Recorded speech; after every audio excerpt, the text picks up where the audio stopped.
আর নয় কাঠ জ্বালিয়ে কয়লা পুড়িয়ে কাগজ তৈরি। এখন ওয়েস্টের যে কাগজগুলো রয়েছে সেই কাগজ থেকেই তৈরি হবে আবার নতুন কাগজ। এমনই উদ্যোগ নিয়েছেন কর্তৃপক্ষ। আসন্ন ত্রয়োদশ জাতীয় সংসদ নির্বাচনকে সামনে রেখে ব্যালট ছাপানোর কাগজ কিনছে নির্বাচন কমিশন।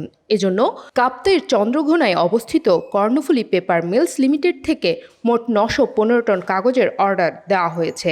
এই কাগজের মধ্যে রয়েছে সবুজ ও গোলাপি রঙের ব্যালট পেপার আর বাদামি সালফেট কাগজ। অর্ডারটির বাজার মূল্য প্রায় 11,11,00,000 টাকা। এসব কাগজের সরবরাহ করতে 72 বছর পুরনো কর্ণফুলী পেপার মিলে নিরলসভাবে কাজ করছেন প্রায় 5 শতাধিক শ্রমিক। তবে নির্বাচন ঘিরে বাড়তি দায়িত্ব পালনের শ্রমিকদের মধ্যে দেখা গেছে উৎসব মুখর পরিবেশ। আমরা যখন উৎপাদন করতেছি আমাদের অনেক খুশি লাগতেছে, আনন্দ লাগতেছে। আমরা সবাই খুব উৎসাহ উদ্দীপনার মাধ্যমে আমরা কাগজটা তৈরি করতে পারতেছি। খুবই আনন্দ লাগতেছে আমাদের কাছে। এভাবে যদি সারা বছর যদি আমাদের কেপিএম চালু থাকতো তাহলে আমাদের কাছে আরো আনন্দ লাগতো। যদি মেল চলে তাহলে আমাদের ফ্যাট চলবে, যদি মেল না চলে তাহলে আমাদের ফ্যাট চলবে না।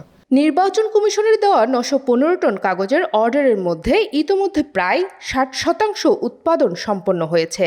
বাকি 40% কাগজ আগামী জানুয়ারির মধ্যেই প্রস্তুত হয়ে যাবে বলে জানিয়েছেন কর্তৃপক্ষ। তো নির্বাচন কাজে ব্যবহারের জন্য আমরা বিএসসি থেকে যে অর্ডারটা পেয়েছি এবছর সেটা হলো 915 টনের। এই পর্যন্ত আমরা 537 টনের মতো সরবরাহ করেছি। এখানে মূলত 3 ধরনের কাগজ,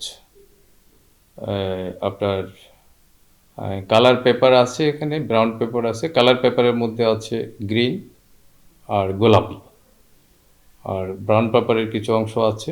সব মিলে 915 টন। জানুয়ারি 15-এর মধ্যে আমরা আমাদের যে বিএসওর যে চাহিদাপত্র সেই চাহিদাপত্র অনুযায়ী আমরা কাগজ সরবরাহ করতে সব রকম প্রস্তুতি কিন্তু আমাদের আছে।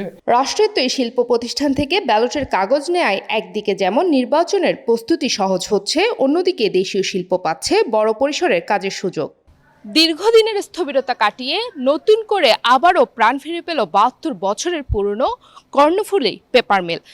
আসন্ন জাতীয় সংসদ নির্বাচনে ব্যালট ছাপানোর জন্য 915 টন কাগজ সংগ্রহ করছেন নির্বাচন কমিশন।